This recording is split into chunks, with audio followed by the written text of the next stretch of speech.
Hello, everybody. Welcome to another episode of This Call May Be Recorded. I'm Zach Garside. I am your host, and today we are listening to 4 customer service phone calls that we heard this week at Power Slaying Pros, and we're coaching them up for you to see live. Thank you so much for attending. This show has been incredibly fun. This is the 10th episode of This Call May Be Recorded, and we are definitely not going to stop. In fact, next week, and throughout the month of March, we're going to be doing this show live from the Lennox Live trade shows happening across the country. Next week, we'll be in San Antonio.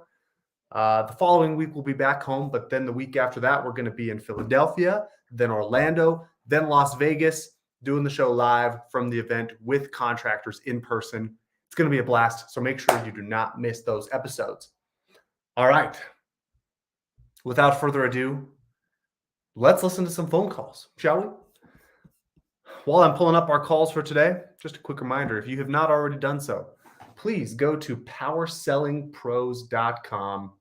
Make sure you request a free training sample of what our training classes for your CSRs look like. A CSR has 3 jobs: book the call, create a wow experience for the customer, and uncover additional revenue opportunities. That means making outbound calls, calling old estimates, scheduling maintenance customers, making happy calls to previous customers, calling unbooked calls who didn't end up working with you. Your CSRs, if you train them, can be a profit center for your business. That's what the show is dedicated to helping you do. That's what our whole coaching program is designed to do, for heaven's sakes. So go to powersellingpros.com and get a free training sample today. All right. Let's listen to some phone calls. Here we go. Thank you for calling. This is Hi, my name is. And last night when we were watching TV, we heard an explosion over the attic, over our living room, and we waited till this morning. We couldn't find anything last night. We looked around this morning, and I just want my unit checked because it shook the couch. I'll say. because it did what you said? An explosion. Something happened in our attic that Yes, ma'am. like shook the couch even. I mean, it was really loud. We thought a limb had fallen from the tree, but nothing has fallen. So I just want my unit checked. Okay. Yes, ma'am. All right. I will. Let me see. I mean, it was really loud. Yes, ma'am. Yes, ma'am. Well, we can. Let me see. Walk around.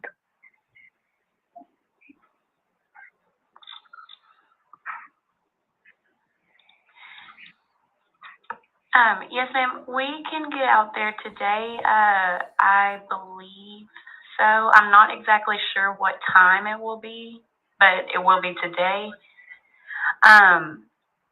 Let me see. Is this the phone number you want us to call whenever we start to head that way? Yeah, if you could come this morning, because I haven't company I'm supposed to go pick up. Okay. Give me just 1 second, and I will check and see what time it may be. All right, thank you. Yes, ma'am. Give just 1 second. Okay. Where to begin? First things first is you got to listen. Research was done by, I believe Gartner is the name of the company, but research was done last year in the 2020 State of Customer Service Report that showed the worst thing you can do to your customers to hurt their experience, to dampen their loyalty, is make them repeat themselves. If a customer has to repeat themselves, it's already not a 5-star experience. Not only in this call did we make the customer repeat themselves, but we made them repeat the fact that they heard an explosion. They said the word explosion. And if I'm the CSR, I'm going to say, oh my gosh, that's scary. Tell me more. Listen, right? Be there, be present. It's obvious to me that this CSR was sidetracked. There was something else going on. That may or may not be her fault. It may be her fault. It might be her boss's fault for giving her too much to do. So she's not able to actually pay attention to the customers that call in. But you've got to be present and engaged in that moment on that phone call. And you got to make sure that that customer knows you get it. You're there. You're with them. Don't make them repeat themselves. In addition, it's obvious that the customer feels pretty urgent about this, that the customer wants somebody quickly. So it doesn't help to say, I don't know. I think we might be able to get out there today, but I'm not sure. It'll be today, but I don't know what time. Do you see how if you're the customer, you're probably thinking to yourself at this point, I should just call someone else. I should just call someone who's not going to make me repeat the fact that I heard an explosion upstairs, and somebody who can tell me when they're going to be here, because this person has no idea. Now, if I was actually coaching this CSR one-on-one, I would probably ask a lot of discovery questions to make sure I understand what kind of system she's using. What is a CRM? Why is she not sure? Like, why exactly is she not sure when she can get somebody out there? Does she not have access to the schedule? Is she not allowed to tell the customer what the schedule is? What's going on? Because oftentimes in our companies, we build systems that actually hurt the customer experience. We build systems that make it difficult for our CSRs to do the job they're hired to do. In fact, I want to read you something really quick, something I think I hope I should say, will really inspire you. This comes from the blog of Seth Godin. If you are not familiar with Seth Godin, I highly recommend you familiarize yourself with his work because, quite frankly, it's brilliant. There's a post that Seth Godin recently published on his blog called "I Don't Care Because I'm Not Allowed to Care, because I can't care, because all of the systems in the company that I work for are making it so that I can't care." Let me pull it up for you here. And then here it is. "We don't care. You won't let us," is what it says. "The customer service from the freight shipping company that came to my home a few months ago," he writes, "was truly terrible. Not simply a lack of care, but an aggressive embrace of uncaring. Every interaction was off-putting and inefficient. This is the result of sort by price. It turns out that a lot of freight shipping is done through an intermediary." And he goes on to talk about how oftentimes the systems that we build in our company are built to actually disadvantage the customer. They're meant to make our life easier, not the customer's. But when you're having a conversation internally about what type of systems you want to operate, while you may be tempted to do what's best for you first, you need to optimize for what's best for the customer first.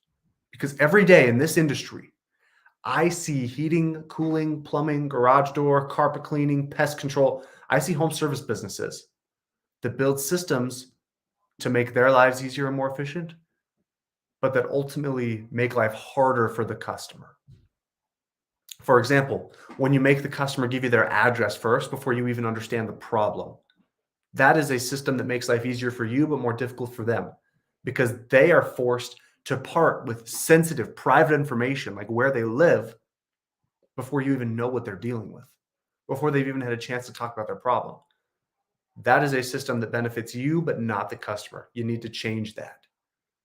Same with pricing. I see companies all the time that approach pricing from a standpoint that's good for them.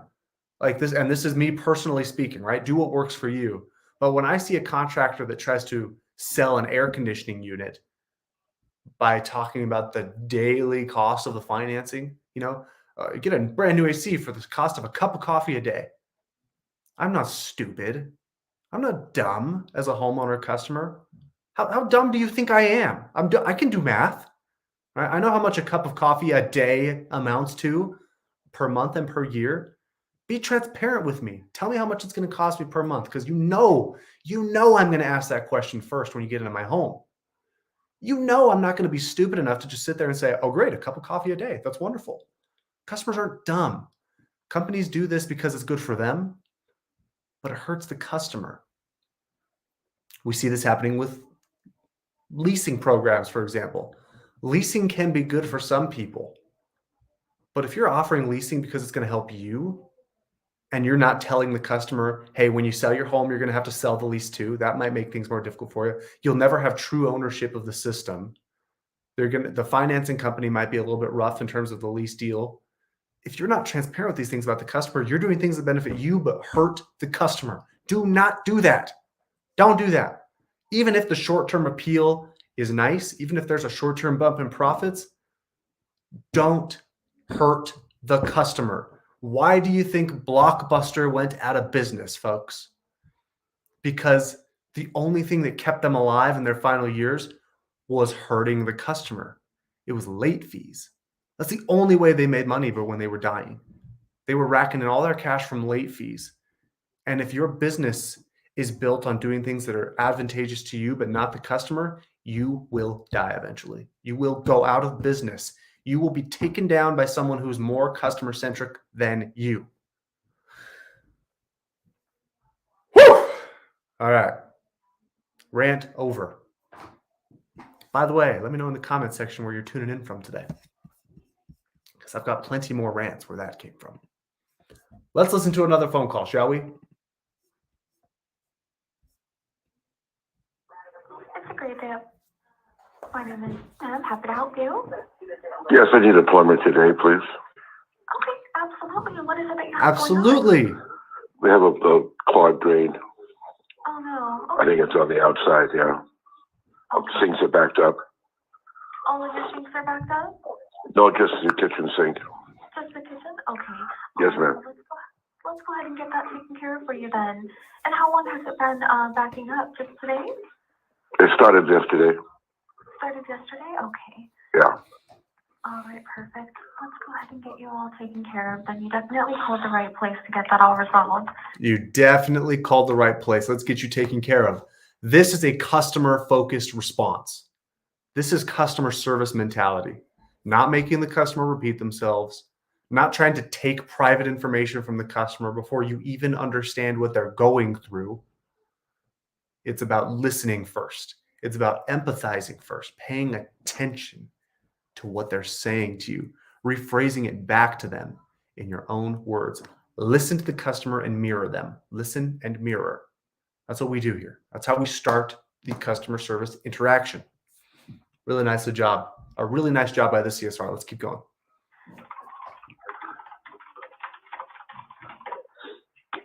All right, then may I ask who I have the pleasure of speaking with? Who do I have the pleasure of speaking with? Love that. Thank you. And have we had the pleasure of being out to your home previously for you? No, you have not. I'm going to Thank you skip for giving forward. us the opportunity. May I have Thank the you for address giving us your the home? opportunity. Absolutely love that. Thank What's up, you. Tamara?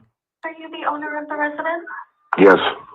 Okay. Wonderful. So notice how after she built rapport and showed that she was listening, reassured him we can definitely help, she's gathering all of the logistic information of the call in one spot.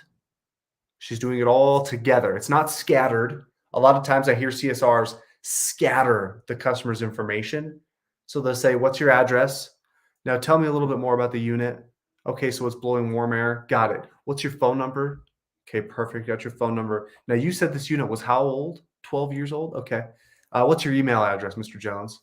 And they keep bouncing back and forth between gathering logistical information and talking about the customer's problem. Talk about the problem first, build that relationship, reassure them you can help, and then get all the logistical information you need in that sequence. Do it all, make it flow nicely.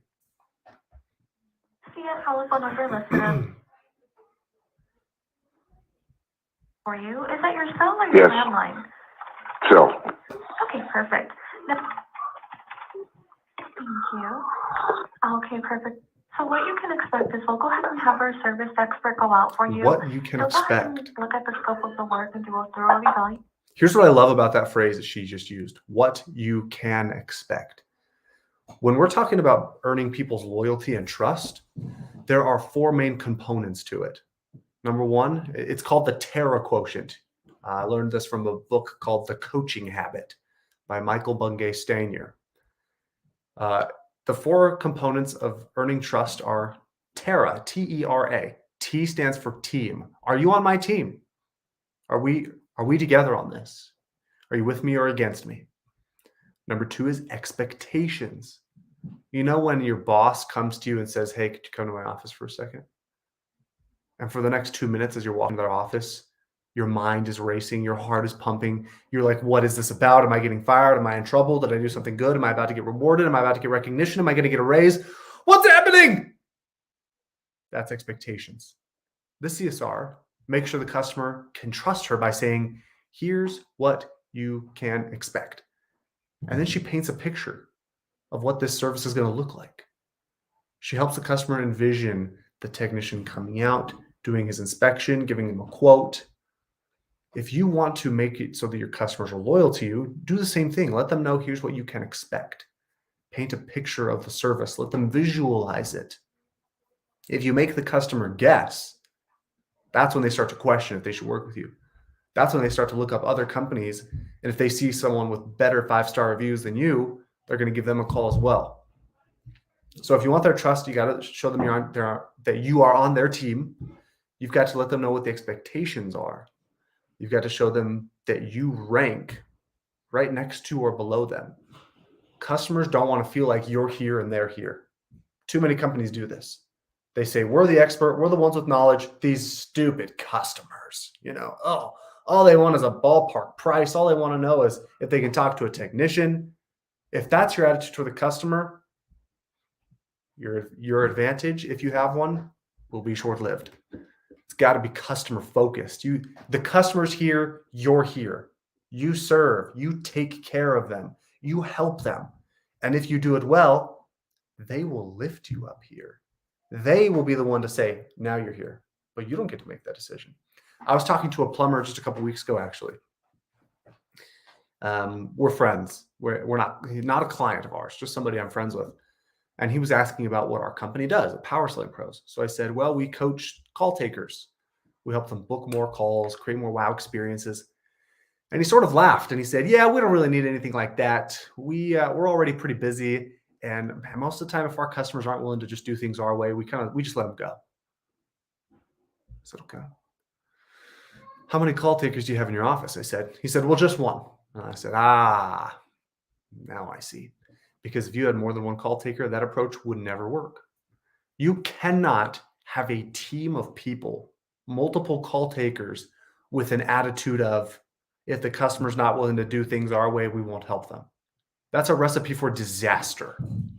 If you've got a team of people, you can get away with that if you have one person in your office. But if you have a team, 2 or more individuals, you need to get that team aligned to create a wow experience, to earn the customer's trust and loyalty, to let them know we're on the same team. They can know what to expect. They rank higher than us. And then number 4, the A in Terra is give them autonomy. Let them know it's their choice, their decision to work with us, that they have a say in the matter. This is why I like to ask customers, when were you hoping to have somebody come out? Because I'm giving them a feeling of autonomy and control over the situation. I'm letting them guide the outcome of the call. If you've got a team, if there's more than one person answering your phones, you cannot afford to have an attitude of, well, the customer's got to be willing to do business our way. Because if that's your attitude, that customer's gone. And if they're not gone now, they'll be gone next time. They'll do one transaction with you, but they will not develop a relationship with you. Let's listen to another phone call, shall we? Good morning. Thank you for calling. This is how can I be of assistance for you today? Good, good morning. I was calling to get some quotes on because my toilet is not working properly. Okay, ma'am, I'd be more than glad to get you scheduled to have one of my licensed and trained service professionals come out and take a look at it and provide you with a free estimate. We're not able to do that from the office. I am scheduling for Friday, though I don't have any availability today. For Friday? Okay, Yes, well, ma'am. let me call around some more and check and see because this is like, it's emergency for us. I understand. I do understand. It's an Well, yes, ma'am, if you can't emergency find for us. anybody that can come out sooner, just give me a call and we'll be glad to get you scheduled, okay? Okay, thank you. And thank you. Good luck. Have a good day. All right, before I give my feedback, I'm dying to hear. What do you think? If you're coaching this CSR, what are you going to say? Let me know in the comments. I'll give you a second to do that because I've got several thoughts on this phone call. It's interesting. The customer called to hear what you can do for them. The customer called to hear you say, absolutely, we can help you with that. That sounds frustrating. We can definitely get someone out there as quickly as possible. They did not call to hear you say, I don't have anything till Friday. We're busy till Friday. We're helping other customers, people more important than you, until Friday. If you don't find someone else, give us a call and I suppose we'll help you. I guess we'll get you on the schedule. No. It's got to be the exact opposite of that. It's got to be, we can help you. We can serve you. We can get you on our schedule. Let's book this appointment for you. If you happen to find something else, give us a call. We'll take you off the schedule. It's not, if you don't find someone, then we'll put you on the schedule. No. You're going to book with us now. And then later you can get off if you need to. But we're going to come help you. Let us be of service to you. That's what you need to do there. That's what you need to do. Let's look at one more phone call, shall we?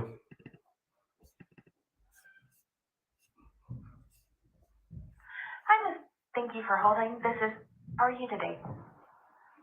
Good, how are you? I am doing well, thank you. Glad to hear you are. I was just speaking with she let me know that you were looking at getting a new HVAC system and you wanted to get an estimate for replacing your current one. Is that correct? Yes, that's correct. Okay, sure. Well, we can definitely help you out with that. And I think she mentioned, I just make sure. Right there. I love the way she started that call by rephrasing what the customer needs. Don't make the customer repeat themselves. If they've already told it to one person in your company, they don't want to have to say it again. This is why we all hate calling our cell phone companies, Like when I have to pick up the phone and call AT&T, oh my gosh. It's a nightmare because I know I'm going to have to explain my situation to 3 different people. Or worse, if I have to call the health insurance company, oh, have mercy. I'm going to have to repeat the situation to 4 or 5 individuals before finally one of them says, we'll email you. Don't do that to the customer. Don't make them repeat themselves. If they've told even one person about their situation, you need to pass that information along from the first person to the next person to the next person. Don't make them repeat themselves. Have my information correct. I think she mentioned your current system is maybe 20 years old and that you're having some issues with Look at leaks this. in the system. Is that all correct? Right. Mm-hmm. Okay. Love it. Well, I Right. definitely understand why you Make it easy for the customer. Replacement at that point. Do you know, is that something that's been ongoing with your system, or is that something you just recently found out about? No, it stopped working this summer. We had somebody come out and just refill the system, but just looked at, what was wrong with it. And they found the leak. And so now we're into the price comparison shopping mode right now. Price shopping mode. Well, yeah, I definitely understand why we get a couple of estimates and, compare your options. Okay, See like what's that. out there and what makes Right. sense for your home. So, yeah, I know our advisors will definitely be able to go over different options with you and, of course, see what feels like the best fit and provide you with quotes from there. Now, this system, I always just want to make sure I have a note. Is this the only system for your whole home? Yes. Okay, gotcha. All right, and as of right now, it's working okay for you, or are you having issues at this time? Other than the leak? Fortunately, because it just runs the AC, so we don't have to use it right now. Okay, good. I'm glad to hear that. Yeah. I would hear Yeah. there was some issues with the heating as well, so that's good. All right. Yeah. Well, I would love to take a look at our schedule for you and see when we have an advisor Okay. in your area. I like what I'm hearing here. This is a good call. This CSR has done an excellent job of rephrasing the customer situation, not making them repeat themselves. And by doing so, you invite the customer to share details that are missing, things that you don't have, which she's also done a good job of. When the customer says, I'm in price shopping mode, the CSR doesn't get defensive. They don't go get all salesy. Instead, they say, absolutely, you want to make the best choice for your home? We'd love to help you. That's all you need to do. Let them know you're here to help them take care of their problem. I love this. Nice job so far. Let's see how she books the appointment. Set something up for you. Sure. Were there certain days or Okay. times that you were looking for someone to visit with you? No, not in particularly. I mean, Yeah, cool. I can get our schedule pulled up. Phone call froze. That's right. We can pull it back up. stopped working this summer. Or something this week, or I'm not sure if you were wanting to. Sure. I think I just pulled up my schedule, and I think the only day that won't work for us is the 23rd. Or and Christmas Day. I'm sure they don't want to work that day either. When do you want somebody to come out? Oh no. Yeah. Well, let's take a look for you and see what we've got coming up, and I'll be happy to make something work out as much as possible. Love that. Now, Sure. just getting my schedule pulled up, I always like to just kind of give you a heads up. So generally, it's a visit, our advisor's going to come out and take a look at your equipment and just make sure they know what's going to Paint that picture. Set And expectations. then, of course, from there, they'd be happy to sit down and, chat with you, make sure they can answer any of your questions and go over options with you. So usually that visit might be maybe an hour to an hour and a half, just depending on what questions you have and what options you want to look into. So if there's, if you have any work meetings or anything, just let me know. I will be more than happy to do what we can to work around your schedule, because we definitely don't want to inconvenience you. No, that's okay. My husband's is at home, so it's not a problem as long as they're dog friendly because we have 2 dogs. So here's what's beautiful about this. Now the customer's telling her personal information. My husband's at home. We have 2 dogs. We need somebody who's dog friendly. Customers become loyal to the businesses that understand them the best. After a conversation like this, where the CSR has made it very clear that she understands what the customer is going through, that she cares, that she wants to accommodate that customer's need to shop for a price and get out there at a reasonable time. In a conversation where the customer themselves has even told the CSR, my husband's at home, I've got 2 dogs, they're beginning to disclose this personal information. We're 3.5 minutes into this call. We're not even halfway through it yet. It's going to be very, very difficult for that customer to call anybody else after a conversation like this. I want to emphasize here the power of good conversation with your customers. I probably say this on every single episode of this show, and I'm going to say it again. Your customers don't have to talk to you. They don't have to call you. They can book online.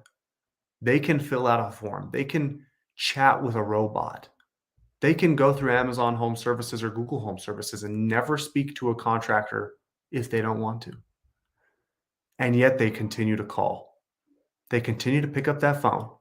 And when they're presented with the annoying ring tree that says press 1 for service, press 2 for sales, press 3 for billing, press 4 for accounting, press 5 if you know the extension of the person you're trying to reach, press pound to speak to our representative, what do we all do instantly? What do we all do without even a second thought? Pound!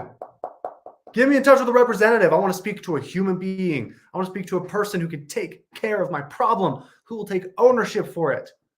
The customer doesn't have to talk to you, but they choose to talk to you anyway.